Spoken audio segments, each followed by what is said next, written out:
8. OVNs e PSI. Procurando o Messias Cósmico. A autoridade em espaço Kae Tsiolkovsky, que acreditava num universo abundantemente povoado, era o refúgio de alguns cientistas soviéticos que começaram a ver coisas estranhas, oficialmente não existentes.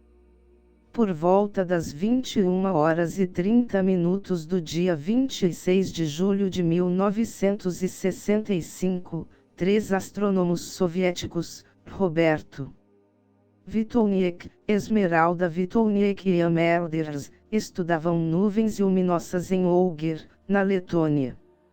Olhando na direção do noroeste, repararam subitamente numa estrela brilhantíssima que se movia lentamente para o oeste.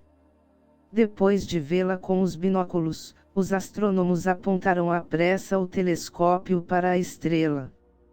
Vimos um disco em forma de lente, de quase 100 metros de diâmetro, com uma esferazinha visível no centro. 3 outras esferazinhas giravam devagar em torno do grande disco. As 4 esferas eram de um verde fosco. Todo o sistema diminuía de tamanho como se afastasse da Terra.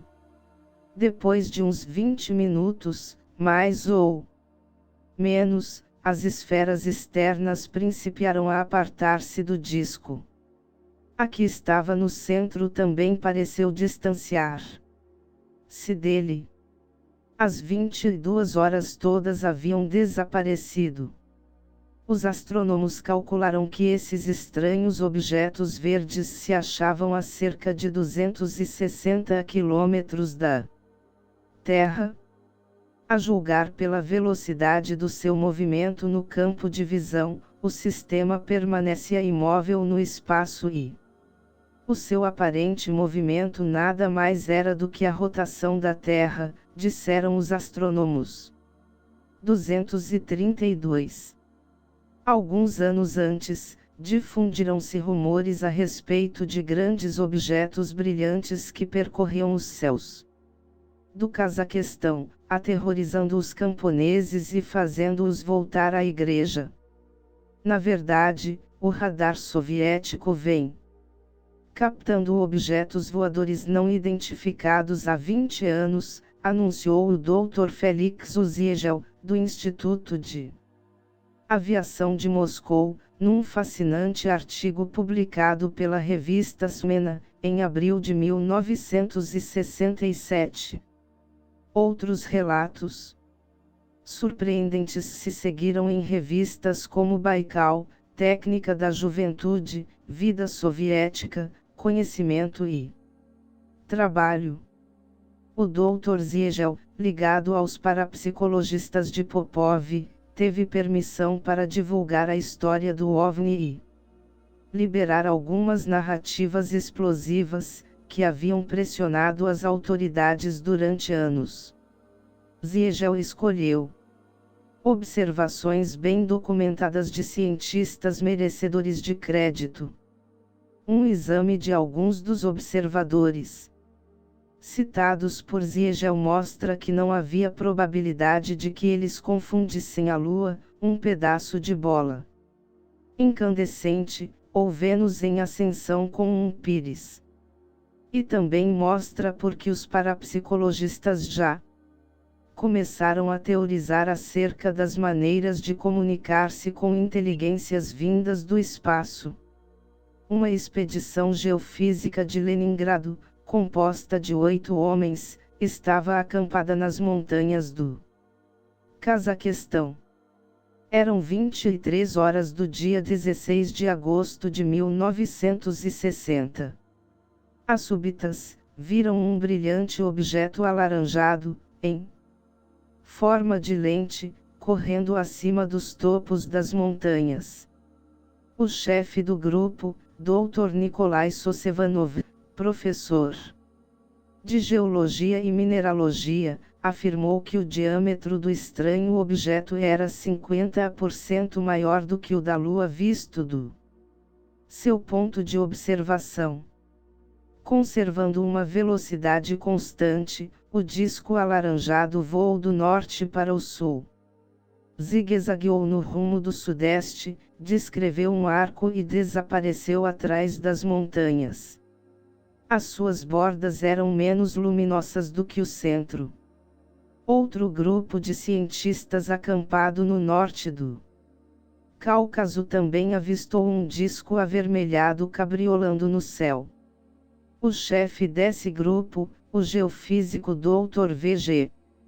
Krulov, descreveu-lhe a trajetória como um tanto ou quanto errática, finalmente espiral. O disco mudou de cor. Passou do vermelho para o branco azulado.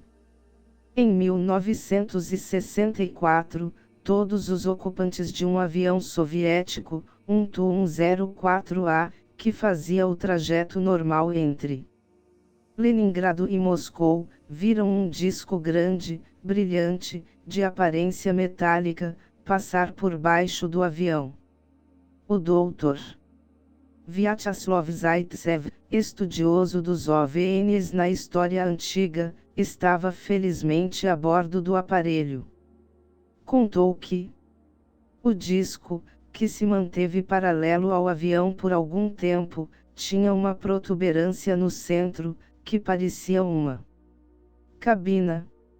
A doutora Ludmila Tsekhanovich, astrônoma geodética, também avistou no Cáucaso um disco brilhante parecido, e acompanhou-lhe o curso diurno, no ano de 1965. Esse tinha igualmente uma protuberância em forma de cabina. 262. Ao que tudo indica, certo número de aviões soviéticos foi seguido por objetos desconhecidos, que se diriam inteligentemente governados. Famoso piloto russo, Valentin Nakyuratov, navegador-chefe da aviação polar soviética, relatou um dos seus encontros com OVNIs em 1956. Estávamos empenhados no reconhecimento estratégico do gelo na Groenlândia. Saímos das nuvens para uma nesga de céu claro e, de chofre, notamos um aparelho desconhecido que seguia um rumo paralelo ao nosso. À esquerda. Parecia uma grande lente irisada de bordas pulsantes. Julgando tratar-se de um aparelho norte-americano desconhecido, voltamos a mergulhar no meio das nuvens, a fim de evitar um choque. Depois de 40 minutos de voo, as nuvens se acabaram. A bombordo do nosso avião, continuava o mesmo estranho objeto. Não vimos sinais de asas, vigias, antenas ou quaisquer gases de escapamento. Decidimos examiná-lo mais de perto e, abruptamente, alteramos o curso para aproximar-nos dele.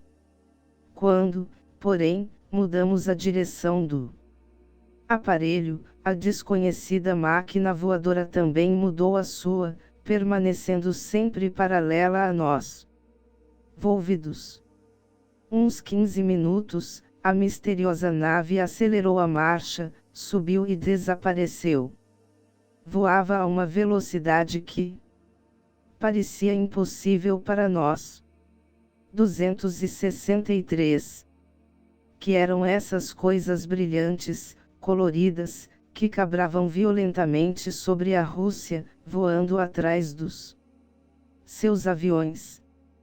A hipótese que encontra a menor quantidade de objeções é de que os OVNIs são veículos de civilizações extraterrestres, observou o Dr. Ziegel. Outros cientistas insignes estavam dispostos a especular. Pode ser, disse o Dr. Vesely Kuprevich, presidente da Academia de Ciências da Bielorrússia, que seres do espaço exterior ainda estejam visitando a Terra sem estabelecer contato com as pessoas. O seu desenvolvimento intelectual talvez tenha atingido tal nível que eles fazem de nós o mesmo conceito que fazemos dos nossos antepassados, os homens das cavernas. 262. A propósito da existência de uma vida aprimorada em outras partes da galáxia, realizou-se uma conferência em 1967 sobre as civilizações espaciais, dirigida pelo grande astrônomo armênio Vitor Ambartsumian. A citada conferência chegou à seguinte conclusão: a existência de civilizações extraterrestres na galáxia pode ser praticamente a vida como certa. Por conseguinte, deveriam ser encetados desde já os estudos preliminares dos problemas científicos e técnicos das nossas futuras ligações com elas. 32. Possuímos observações muito bem documentadas de todos os pontos da URSS, revelou Ziegel. É difícil acreditar que sejam todas ilusões de ótica. As ilusões não são claramente registradas em chapas fotográficas e no radar. Ele mencionou um duplo rastreamento, de que participou o Major Baidukov, da Força Aérea, que voava à noite sobre Odessa em abril de 1966. O Major localizou um objeto não identificado no seu radar. Várias unidades terrestres de radar também captaram o mesmo pique, que voava alto, e viram-no baixar, em 45 minutos, de 50 para 17,5 quilômetros de altura da Terra. Circularam até rumores de que alguns cosmonautas soviéticos no espaço externo teriam visto um pires perto da sua cápsula. Não creio que convenha a um verdadeiro cientista abordar problemas com a mentalidade do homem que disse da girafa: esse bicho não existe, continuou Ziegel. Sem rejeitar a hipótese dos visitantes do espaço, ou qualquer outra teoria, precisamos iniciar um estudo sistemático do enigma dos OVNIs. Utilizemos os nossos observatórios astronômicos, meteorológicos e geofísicos, as nossas unidades de rastreamento de foguetes e satélites espaciais, o radar dos nossos aeroportos e os nossos radars hidrometeorológicos. O primeiro pronunciamento público de Ziegel sobre os OVNIs na URSS provocou manifestações do Dr. J. Elianek, presidente do Departamento de Astronomia da Northwestern University e um dos principais cientistas norte-americanos que se consagraram ao seu estudo. Escrevendo em Playboy, o Dr. Inek confessou seu principal receio: numa bela manhã ele abriria o jornal e leria: russos desvendam o mistério dos OVNIs. Nos devaneios de Inek, os soviéticos apareceriam com alguma explicação cósmica, ainda não imaginada, dos OVNIs. Ou, o que seria muito mais traumático, relatariam o primeiro contato com membros de uma civilização extraterrestre que andassem fazendo reconhecimentos na Terra. Qualquer uma dessas histórias abalaria de tal maneira a América que o lançamento do Sputnik em 1957 pareceria, retrospectivamente, tão importante quanto o anúncio russo de uma abundantíssima colheita de trigo, disse Inek. 309. Conhecendo os métodos soviéticos, o Dr. Inek observou ser muito improvável que Ziegel proclamasse a necessidade de um estudo científico em larga escala dos OVNIs se algum já não tivesse sido iniciado. Um mês antes de qualquer manifestação pública sobre os OVNIs, os parapsicologistas, de qualquer maneira, já entendiam haver alguma razão para discuti-los. Os parapsicologistas acertaram com 2 grupos de físicos a realização de um seminário sobre possíveis maneiras de comunicar-nos com civilizações extraterrestres. 132 O. Engenheiro Will Dolgin falou sobre a busca científica atual de civilizações no espaço exterior. Depois a discussão se dirigiu para os OVNIs. Acredita o Dr. Ziegel que a parapsicologia poderá prestar grandes serviços ao homem.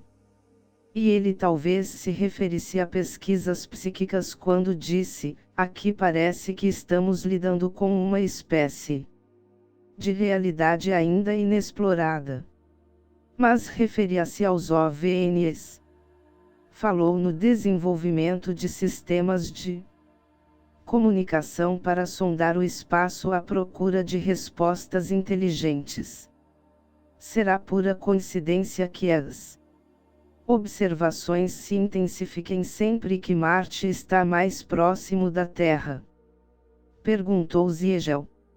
Ninguém sabe. Um sistema de comunicação apropriado poderia provocar uma resposta do até agora insociável OVNI. A telepatia talvez fosse a solução. Nenhum dos participantes do seminário, naturalmente, vira ainda um ser espacial. Mas os soviéticos já estavam preparando os seus discursos para o caso de serem indicados. O Dr. Vyacheslav Zaitsev, outro participante das reuniões de parapsicologia, não está convencido de que ninguém jamais tenha visto um visitante cósmico. Ele acredita, e passou anos documentando as suas teorias, que homens do espaço pousaram na Terra e trouxeram consigo a aurora da civilização humana. Deuses do céu, como lhes chama. Filólogo da Academia de Ciências Bielorrussa, Zaitsev compulsou velhos documentos, sobretudo documentos sagrados, para chegar às suas ideias. O relato bíblico da destruição de Sodoma e Gomorra parece uma explosão nuclear, assinala Zaitsev não desarrazoadamente, descrita por uma testemunha sem cultura. Segundo o Dr. Zaitsev, as sagradas sagas indianas, entre as quais o Ramayana, falam em carros celestiais de 2 andares com muitas janelas. Rugem como leões, vestem-se de chamas rubras, e disparam no céu como se fossem cometas. O Mahabharata e vários livros sânscritos descrevem circunstanciadamente esses carros, acionados por um relâmpago alado. A nave librava-se no céu e demandava a região do Sol e das estrelas. Alguns arqueólogos soviéticos acreditam que os carros podem ter deixado registros. Recentemente foram descobertos 716 discos de pedra em cavernas na montanha Bayankara Ula, entre a China e o Tibete. Essas gravações, que os soviéticos verificaram conter traços de metais, têm sulcos como um disco moderno de vitrola e um furo no centro. Calculam os arqueólogos que eles foram feitos por volta do ano 10.000 a.C. e supõem que talvez sejam uma forma de escrita. Refere Zaitsev que, quando se tiram partículas dos discos, eles vibram como se contivessem uma carga elétrica. Na opinião do Dr. Zaitsev, esses discos poderiam dar novo significado às veneráveis lendas chinesas de homens magros, de rosto amarelo, que desceram das nuvens. 256. Zaitsev escora a sua tese dos deuses do céu num amplo conhecimento da história da arquitetura. Os povos primitivos, supõe ele, afeiçoaram os seus edifícios sagrados inspirando-se nas máquinas dos visitantes do espaço e, assim, imortalizando-os. Ele tem livros cheios de exemplos. A forma da cápsula espacial norte-americana Gemini pode ser encontrada em estruturas antigas. Aparece, notadamente, num exemplar da arquitetura judaica, mostrado num compêndio, o túmulo erguido no Vale de Cedrem. Correspondentemente, a silhueta de um edifício sagrado fenício, o túmulo de Anritz, lembra o Vastak soviético. A forma do Vastak também se encontra nos primitivíssimos stupas talhados em templos indianos cavernais. Pagodas chineses. Como o famoso pagode de ferro perto de Kaifeng, igrejas, minaretes muçulmanos, todos têm anelos de céu. De acordo com o Dr. Zaitsev, ele aponta para os minaretes que rodeiam Santa Sofia em Istambul, dir-se-ão foguetes prontos para o lançamento. Preservados pelos êxtases messiânicos da religião, esses símbolos cósmicos inspirados pelos nossos primitivos visitantes e benfeitores chegaram à Rússia através do cristianismo. Vejam as flechas das igrejas. Comparecem à cúpula acebolada do campanário de Ivan, o Grande, no Kremlin, com a proa em forma de sino da espaçonave Vastak. O Dr. Zaitsev disse aos parapsicologistas que, se novas pesquisas corroborarem essas teorias, o homem terá de modificar as suas ideias acerca das origens da civilização e das religiões, e as nossas ideias sobre as crenças messiânicas. Se fomos realmente visitados há alguns séculos, é possível que estejamos no limiar de ir no segundo advento de seres inteligentes do espaço exterior. 257. Para Zaitsev, o segundo advento não é apenas uma alusão teológica. Ele acredita que Jesus, representante de uma civilização mais adiantada, tenha vindo do espaço externo. Isso explicaria, em parte, os seus poderes sobrenaturais, as suas tremendas capacidades. Em outras palavras, a descida de Deus à Terra é realmente uma ocorrência cósmica, diz Zaitsev. Nesse sentido, ele entende que os soviéticos deveriam considerar a vinda de Deus como um verdadeiro acontecimento histórico. F sugere apenas que o termo Deus seja mudado para Cosmonauta Jesus Cristo. 314. Será isso demais? Na Rússia, as ideias de Zaitsev geraram profundo interesse. Ele é apenas um dos cientistas soviéticos para os quais as nossas civilizações foram iniciadas por seres vindos do espaço exterior. Antes que Zaitsev enunciasse as suas teorias, o professor Modesto Egarast, doutor em matemática física, causou sensação na Gazeta Literária, fevereiro de 1966, propondo a tese de que a Terra foi visitada por homens do espaço durante 1.000.000 de anos. O professor Egarast alude às tectitas, rochas misteriosas encontradas no Líbano, que desconcertaram a ciência. Formaram-se graças a uma radiação nuclear. Por que não seriam mísseis provenientes do espaço? Como Zaitsev e outros, Egarast se confessa intrigado pelos dogos, estátuas com 25.000 anos de idade descobertas no Japão e que, afirma-se, parecem astronautas em trajes espaciais. Egarast acredita também que os eventos e as personalidades bíblicas mostram a intervenção de visitantes cósmicos.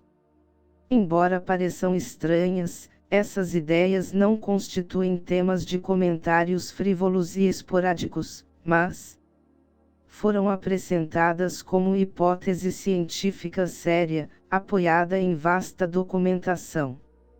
O Dr. Iosif Plovsky, membro correspondente da Academia de Ciências, escreveu: Egarast considera ousadamente que muitos acontecimentos bíblicos surpreendentes se baseiam numa visita de astronautas de outros planetas à Terra.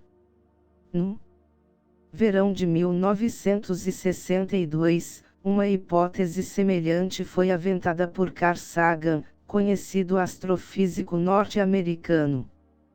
Claro está que nem a hipótese de Egarast, nem a versão desenvolvida por Sagan com base nessa hipótese tem, até agora, amparo científico sério. Não obstante, ambas merecem consideração e não devem ser postas de lado como baboseira não científica. Nunca encontramos alguém que tivesse visto um pires até irmos à Rússia e conversarmos com um professor de física. Quando palestramos com esse cientista de 45 anos, que leciona numa prestigiosa universidade soviética, os OVNs tinham caído novamente em desgraça. Sei que isso soa estranho, disse-nos ele, mas eu mesmo já vi os tais pires por 2 vezes.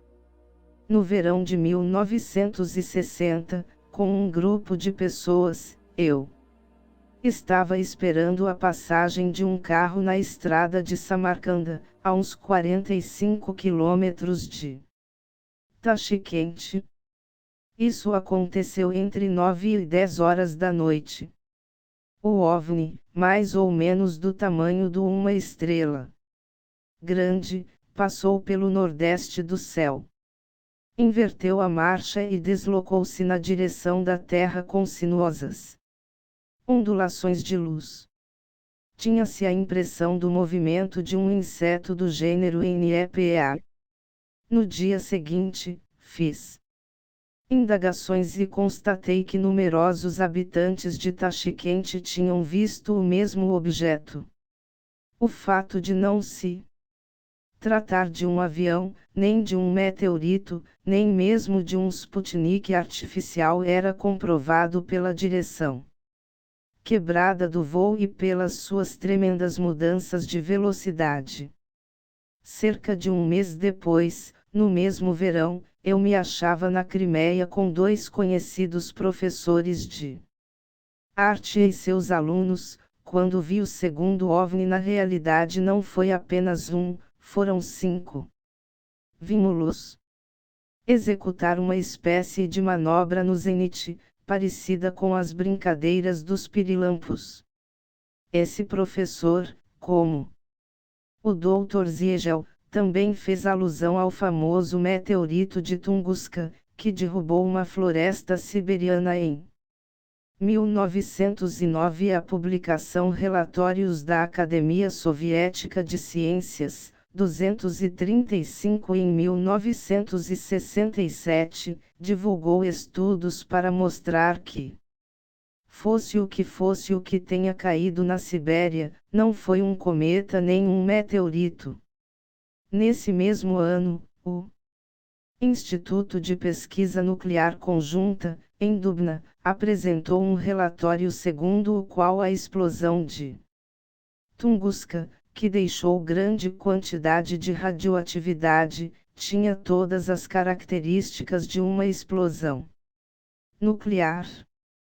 Finalmente, o Dr. Ziegel demonstrou, em 1966, antes da publicidade do Pires, que o objeto de Tunguska descreveu no ar um arco imenso, de 600 quilômetros, antes de cair. Ou seja, diz Ziegel, ele executou uma manobra 263. Consoante alguns observadores, estranhos objetos ainda estavam executando manobras sobre terras comunistas. A revista militar tcheca Periscópio, 1966, declarou, recentemente, OVNs têm sido visto sobrevoando a União Soviética, a Polônia, a China e a Tchecoslováquia. Em outubro de 1967, o Major-General Porfiri Stolyarov, da Força Aérea, foi nomeado presidente da Comissão Cosmonáutica da União, grupo não oficial que se incumbe de estudar os OVNs, e do qual fazem parte muitos cientistas e heróis da União Soviética.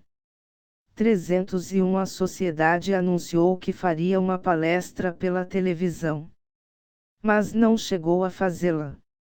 Ziegel propôs um estudo dos OVNs de âmbito mundial, 316, 406 visto que naquele ano novas observações haviam sido feitas na Rússia. A Estação Astrofísica da Montanha, da Academia de Ciências da URSS, no Cáucaso, relatou duas observações notáveis. Numa noite clara e cheia de estrelas, o astrônomo H. Potter viu uma formação densa, leitosa, com um núcleo vermelho, tirante ao róseo. A nuvem empalideceu e sumiu, mas o centro vermelho continuou pairando. Durante 2 horas, Potter tirou fotografias. Poucas semanas depois, pessoas que estavam passando as férias em Kislovodsk, estação de veraneio nas montanhas, alvoroçaram-se ao ver um crescente brilhante zumbindo no céu. Num ponto mais distante da montanha, na estação de astrofísica, o astrônomo Anatoly Sazanov e 10 cientistas avistaram e rastrearam o mesmo fenômeno. Tênues fitas luminosas, como uma espécie de escapamento, seguiam os cornos do crescente. Finalmente, o brilho se dissipou e viu-se que o objeto era um disco. 263. Antes de chegarmos à Rússia, os OVNs estavam oficialmente extintos.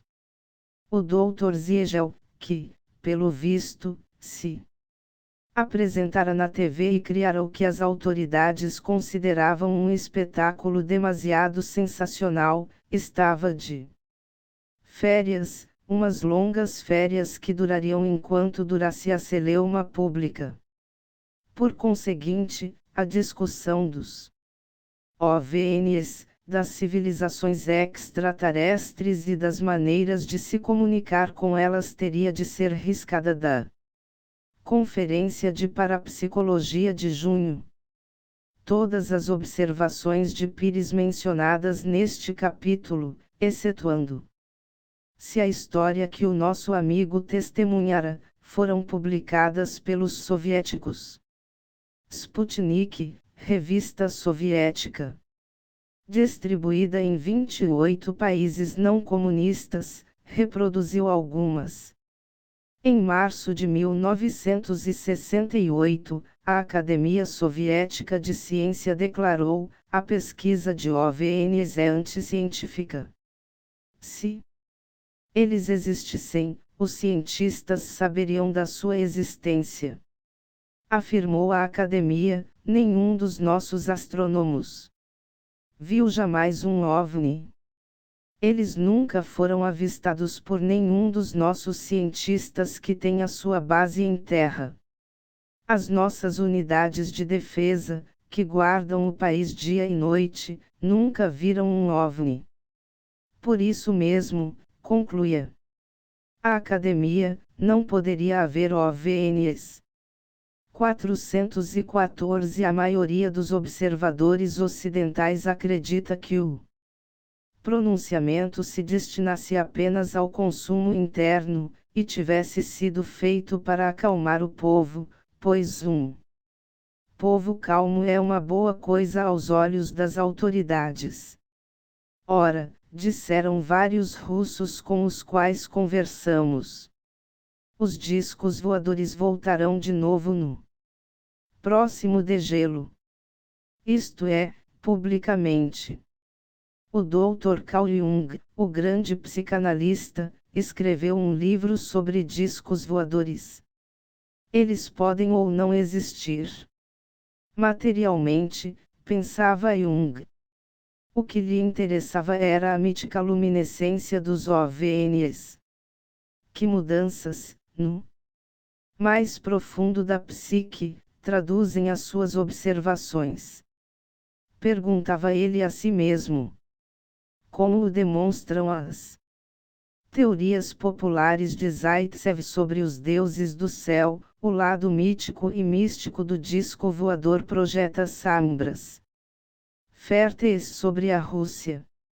Não é uma coincidência o fato de parapsicologistas, astrofísicos e ovnistas se juntarem em seminários em Moscou. O mesmo impulso, o mesmo anseio por descobrir os profundos indizíveis da vida estão implícitos na exploração do espaço interno e externo. A Rússia mística não morreu. Está simplesmente, lentamente, mudando as aparências da sua busca. Afastando-se por necessidade da religião, voltou-se para a ciência. Procura nela uma definição nova, maior, do eu humano. Procura nela uma nova compreensão do lugar desse eu no plano das coisas. A parapsicologia sonda o íntimo do ser. A astronáutica sonda o exterior, a brilhante e negra abóbada infinita que se estende sobre as terras infinitas dos soviéticos. Ambas têm, atrás de si, os inquietos e atormentados séculos da Rússia. Os soviéticos surgiram com poderes telepáticos no chão, lançaram homens ao espaço. Não é improvável que tenham combinado, ou venham a combinar, os dois. É menos provável que descubram que tem uma história desfavorecida pelas estrelas, que homens do espaço desceram trazendo os danos de Prometeu. Entre esse provável e esse improvável pende o enigma do OVNI. Toda a gente presumo que sejam esses objetos exasperantes, que voam a alturas consideráveis. Se revelaram alienígenas, e se acreditarmos no que escrevem os autores de ficção científica e no que nos dizem os ocultistas acerca de seres de outros mundos, que nos procuram, guiados por vibrações simpáticas nesse caso, um russo não oficial talvez diga a primeira palavra intergaláctica. Numa palestra sobre seres espaciais dotados de inteligência superior, o Dr. Ziegel perguntou: não haverá a possibilidade de um entendimento comum, visto que nascemos no mesmo universo e obedecemos às mesmas leis da natureza? O otimismo de um russo culto, um admirador de Zaitsev que encontramos certa noite em Moscou, depois de jantar, foi mais longe ainda. Eles são como pais russos no céu, disse ele. Agora que possuímos a força nuclear para destruir-nos e para prejudicar o sistema solar, eles virão. Não deixarão que nos aniquilemos.